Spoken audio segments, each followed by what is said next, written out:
भारत गौरव आचार्य श्री पुलक सागर जी गुरुदेव के प्रवचन और लेटेस्ट धार्मिक भजन व कार्यक्रम निशुल्क देखने व सुनने के लिए हमारे YouTube चैनल जीन शरणम मीडिया को आज ही सब्सक्राइब करें और सबसे पहले देखने के लिए बेल आइकन पर क्लिक जरूर करें। आज तपस्या का दिन है, उत्तम तप का दिन है। एक बात याद रखना, जो तपता नहीं है वो पकता नहीं है। पकने के लिए तपना बहुत जरूरी है। आम पकता है तपने के बाद, रोटी पकती है तपने के बाद, और सोना निखरता है तपने के बाद। तप पकने की प्रयोगशाला है। जो तपेगा नहीं वो पकेगा नहीं। एक व्यक्ति ने मुझसे पूछा कि महाराज, तपस्या आत्मा करती है या शरीर करता है? मैंने कहा बेशक तपस्या आत्मा करती है, धर्म आत्मा में होता है, शरीर में नहीं हुआ करता है। तो उसने कहा कि जब तपस्या आत्मा करती है तो ये जैनी लोग इस शरीर को क्यों तपाते रहते हैं? 10 उपास, 5 उपास, 1 उपास, बड़ी बड़ी तपस्या, 32 उपास, इस शरीर को क्यों तपा रहे हैं? मोक्ष तो आत्मा जाएगी, शरीर तो मोक्ष जाता नहीं है। फिर देह से इतनी तपस्या क्यों कराई जाती है? मैंने कहा तर्क बिल्कुल सही है, लॉजिक बिल्कुल सही है। तुमने तर्क दिया है कि धर्म तो आत्मा में होता है, शरीर में नहीं होता। फिर शरीर को तपाने से क्या मतलब? बहुत सी महिलाएं यहां बैठी हुई हैं, आपके घर में दूध आता है? नल में नहीं, मैं बारामती हो सकता नलों में दूध निकल रहा हूं। दूध आता है या नहीं आता है? दूध वाला दूध लेकर आता है, उस दूध को आप काय में लेते हो? तपेले में लेते हो ना? क्या बोलते हो? पातेला। अच्छा, तुम पा कहते हो, मैं एमपी में ता कहते हैं। आपने पतेला, पतीली, लेडीज या जेंट्स?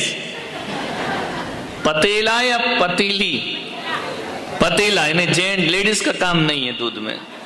ठीक है, लेडीज का काम उसमें पानी मिलाना है।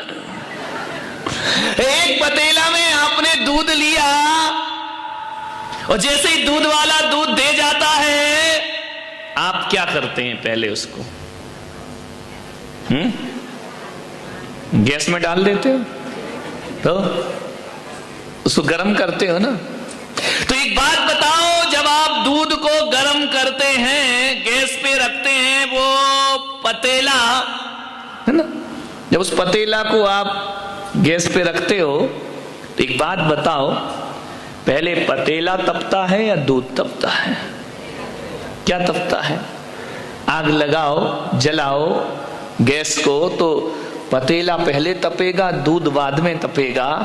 तो मैंने कहा जरा इतना ध्यान रख, ये शरीर एक पतेला है, आत्मा एक दूध है। जब तक ये नहीं तपेगा तब तक भीतर वाला तपने वाला नहीं है। जब तक बाहर का ना तपेगा तो भीतर कैसे तपस्या हो जाएगी?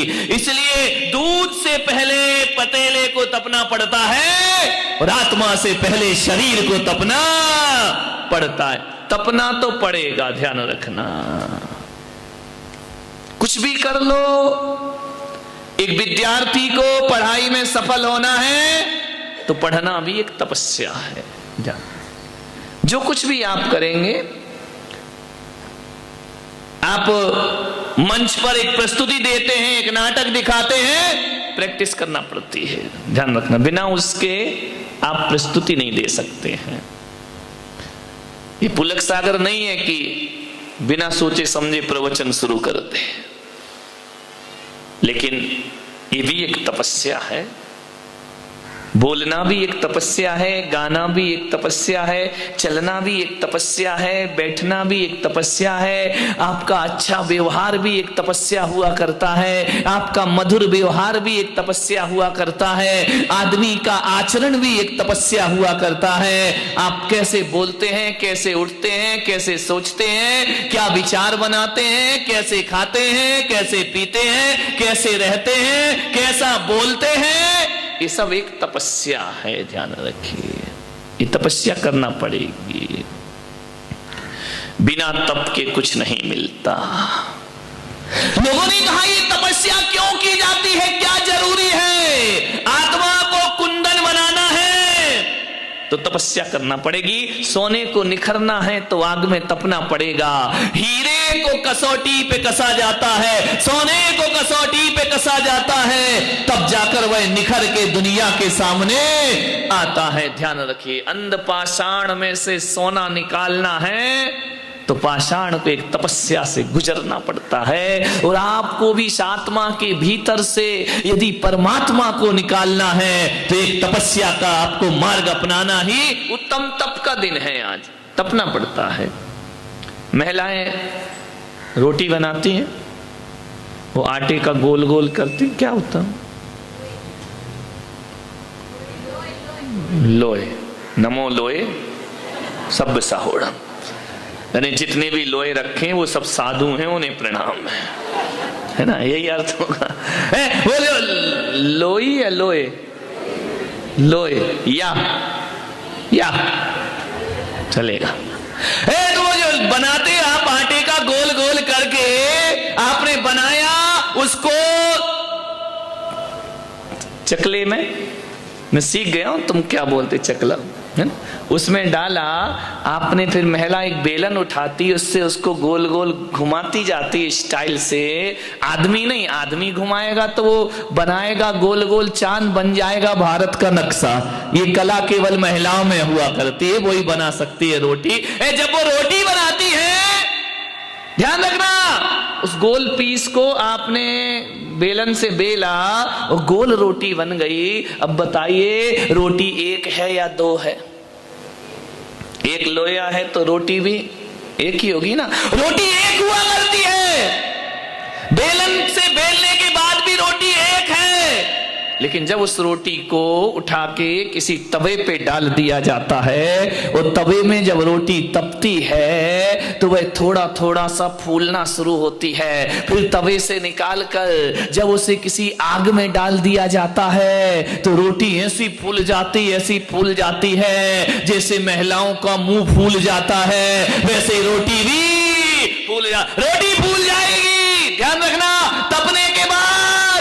और उसके बाद उस फूली हुई रोटी को आप लो, गोल मटोल रोटी को, गोल गोल रोटी को आप लीजिए, फूली हुई रोटी को लीजिए और दोनों के छोर पकड़ के ऐसा करिए, एक रोटी अलग हो जाएगी, दूसरी रोटी अलग हो जाएगी। ध्यान रखना, जब वह रोटी तप जाती है तो दोनों परत अलग अलग हो जाया करती हैं, और जब आत्मा भी तप जाती है शरीर अलग हो जाता है और आत्मा अलग हो जा। तपना पड़ता है। क्यों रे मोबाइल चला रही है, अकल धेलावर की नहीं, तनख्वाह बढ़ा दो। आगे बैठा मोबाइल चला रहा है, 10 लक्षण कर रहा है। ध्यान रखिए, ऐसे ऐसे मोबाइल है, क्या बताऊं इसको। विचार करना है आपको,